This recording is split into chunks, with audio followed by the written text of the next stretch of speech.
Tonton video ini sampai selesai agar Anda tidak gagal paham.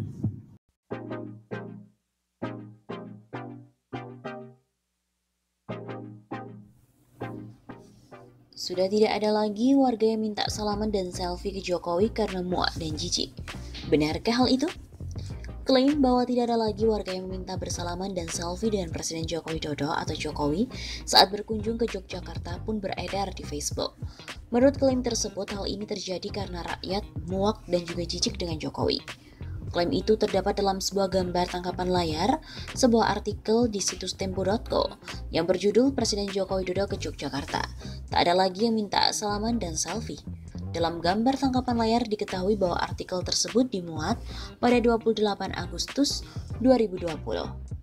Akun yang membagikan gambar tangkapan layar itu adalah akun Hashim Al-Fatih, yakni pada 30 Agustus 2020. Akun ini pun memberikan narasi ketika rakyat muak dan jijik dengan pencitraan Raja Kodok yang sok merakyat. Apakah benar tidak ada lagi warga yang meminta bersalaman dan selfie dengan Presiden Jokowi saat berkunjung ke Yogyakarta karena muak dan jijik? Untuk memverifikasi klaim tersebut, tim cek fakta dari Tempo pun mula-mula mencari artikel dari Tempo.co yang berjudul Presiden Joko Widodo ke Yogyakarta. Tak ada lagi yang minta salaman dan selfie. Hasilnya ditemukan bahwa Tempo memang pernah memuat artikel dengan judul tersebut pada 28 Agustus 2020. Menurut artikel itu, Presiden Joko Widodo berkunjung ke Yogyakarta pada 28 Agustus 2020. Di sana Jokowi memenuhi sejumlah agenda, di antaranya meresmikan Bandara Yogyakarta International Airport atau YIA, serta acara di Istana Gedung Agung Yogyakarta. Jokowi meresmikan bandara tersebut di Kulon Progo, Yogyakarta pada pukul 9.15 waktu Indonesia Barat. Setelah itu rombongan bertolak ke Gedung Agung. Di sana, Presiden Jokowi menyerahkan bantuan Presiden atau Banpres produktif usaha mikro ke perwakilan masyarakat. Suasana kunjungan Jokowi di Gedung Agung yang berada di kawasan wisata Malioboro ini terasa berbeda dibandingkan sebelumnya, terutama sebelum pandemi COVID-19. Jika masyarakat selalu menyemut di seputaran Gedung Agung untuk menyambut, sekadar melihat atau berusaha mendekat untuk bersalaman hingga selfie pada Presiden Jokowi, kali ini suasana kawasan tersebut benar-benar lengang. Kunjungan Jokowi ini tak sampai membuat jalan di depan Gedung Agung ditutup. Penjagaan juga tak terlalu ketat. Namun hampir tidak ada orang yang mendekati Gedung Agung.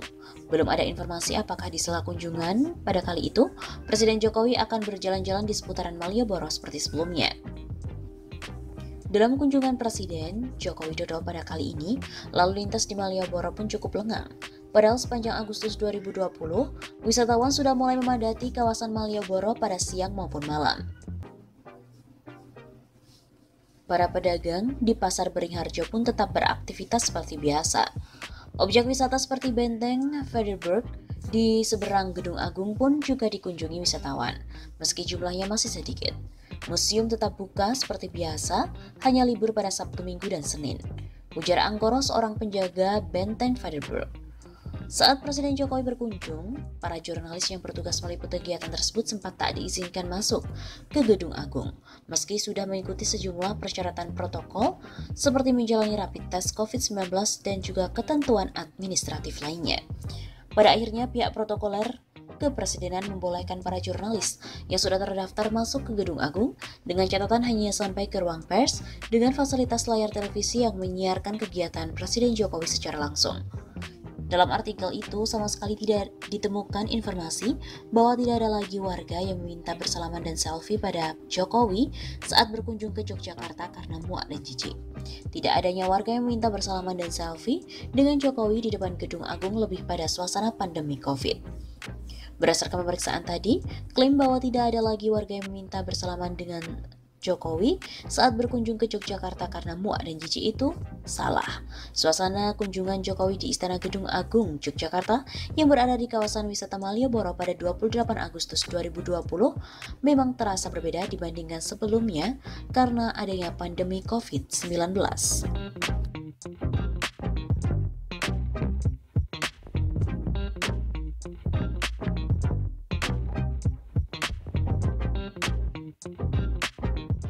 Ada benarnya ketika Soeharto melihat kenyataan bahwa RRC secara terang benderang membantu PKI menjelang G30S PKI tahun 1965, yaitu dengan memutuskan hubungan diplomatik. Lalu disusul dengan kebijakan pengawasan dengan ketat terhadap WNI keturunan, antara lain tidak boleh main politik. Bagaimana kebijakan itu dilaksanakan di lapangan? Tidak jelas, mungkin lewat jaringan intelijen. Orang-orang keturunan ini memang gawat. Ada yang setia kepada Republik, ada yang membenci, dan ada pula yang separuh-separuh. Sekalipun semuanya mencari nafkah di bumi pertiwi, yang tidak suka kepada Republik dan pribumi adalah mereka yang menganggap lebih tinggi derajatnya. Mereka itu keturunan Tartar yang kalah perang melawan Raden Wijaya pada tahun 1200-an dan menjadi tawanan perang, lalu dipaksa ikut membangun Majapahit. Mereka dendam dengan orang-orang pribumi. Mereka masih berkiblat ke daratan. Terlebih sesudah Belanda masuk, mereka pun diangkat menjadi mediator dan dengan kedudukan tinggi di atas pribumi. Dengan privilege yang mereka miliki dari Belanda, antara lain yaitu memungut pajak, berdagang candu, membuat tempat judi dan lain-lain, disertai kepiawaian mereka dalam berdagang dengan menipu. Mereka pun menjadi kaya raya. Mereka pandai dengan menyembunyikan kekayaan mereka, yaitu dengan menyimpan harta dan hidup bersahaja. Mereka pun saling tolong-menolong dan percaya di antara sesama saja. Mereka hidup dengan cara segregatif, secara berlebihan terhadap pribumi. Mereka juga tidak suka dengan hal-hal yang berbau pribumi termasuk agama Islam dan menganggapnya sebagai perilaku primitif. Penyerahan diri terhadap Yang Maha Kuasa dan tujuan kepada kehidupan akhirat dianggapnya sebagai sebuah kelemahan. Larangan beraktivitas politik, tapi kebebasan seluasnya dalam kehidupan bisnis merupakan kesempatan besar bagi mereka untuk menguasai kehidupan duniawi. Mereka pula yang memanfaatkan keleluasaan era pembangunan, terlebih lagi pada era deregulasi di bidang keuangan dan perbankan. Mereka benar-benar menjadi penguasa bisnis, menjadi ikan hiu di lautan luas dan singa di belantara Serengeti Afrika. Maka Soeharto pun dianggap menjadi orang yang melahirkan para naga. Mungkin maksud Soeharto mau memanfaatkan dan sekaligus belajar dari mereka. Soeharto tidak menyangka bahwa kebanyakan dari mereka adalah benalu. Kebanyakan jiwa mereka adalah kapitalis, liberalis, individualis, bahkan kolonialis dan imperialis. Sedang orang Indonesia lebih mengutamakan asas kekeluargaan yang menerima penjajah bule, kuning, hitam tanpa curiga. Dengan keharusan mereka ganti nama, bertambah sulitlah kita. Para pribumi yang diwarisi tanah air Nusantara ini membedakan yang jahat dengan yang loyal. Padahal orang macam Kwek Kian Gi dan juga Yap Tim Hian pasti lebih loyal kepada Republik Indonesia dibandingkan dengan Prayogo Pangestu atau Joko Widodo. Kalau mereka dulu dekat dengan Belanda, pasca kemerdekaan, mereka pun pandai mendekati para penguasa macam Soeharto dan Megawati, serta para jenderal yang punya pangkat. Mereka selalu punya maksud tersembunyi. Benar-benar para keturunan ini bak mendapat durian runtuh berupa tanah air yang menjadi harapan mereka dibanding tanah daratan nenek moyangnya. Tapi dasarnya orang kebanyakan jiwa raga dan loyalitasnya hanya kepada Tiongkok. Jadi apakah Donald Trump memperlakukan mereka sama atau dengan diskriminasi? Loyalitas mereka tetaplah pada Xi Jinping. Soeharto dan lain-lainnya pun tertipu.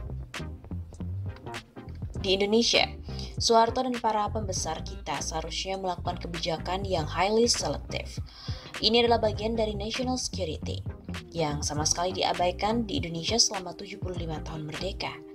Padahal negara-negara di Eropa dan Amerika menerapkannya dengan amat sangat baik, yaitu selama ini dengan memperlakukan white supremacy dan Christian supremacy. Tapi kiranya sudah agak terlambat bagi kita.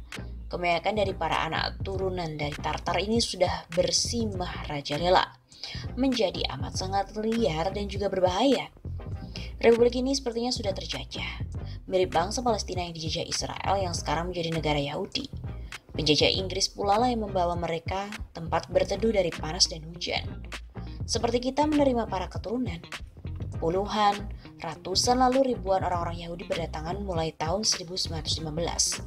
Awalnya mulut mereka manis, tapi ketika Inggris meninggalkan Timur Tengah, mereka meninggalkan pula persenjataan lengkap bagi para Yahudi.